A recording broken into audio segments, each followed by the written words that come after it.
Mga plano ng gobyerno sa West Philippine Sea nais marinig ng mga mangingisda sa nalalapit na ikatlong sona ni PBBM. Naritong report.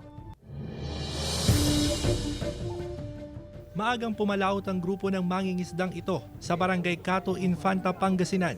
Ito ang kanilang huling laot bago ang ikatlong State of the Nation address ni Pangulong Ferdinand Marcos Jr. sa darating na Lunes, July 22. Nais daw nilang marinig sa SONA ang mga plano ng administrasyon kaugnay sa sigalot sa West Philippine Sea. Ay, ang gusto ko sana ay mangyari para yung mag-open na naman uli yung West Philippine Sea para maayos naman na uli ang pangingisda namin doon. Yun lang inihiling talaga namin ngayon. Sabi ng mga mangingisda, naging limitado ang galaw nila sa laot dahil sa presensya ng China Coast Guard.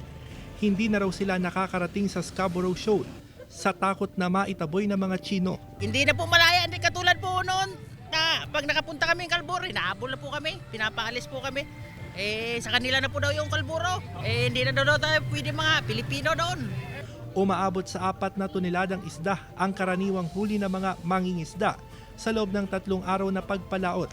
Pero mas marami sana ang huling isda kung malaya silang nakakapangisda sa Baho de Masinloc. Uy, malaki pong diferensya ta. Noon, pag katulad nito panahon na, parating na po ang amihan, doon po kami mangisda. Ngayon, hindi na po kami makapunta. Hindi po tulad noon.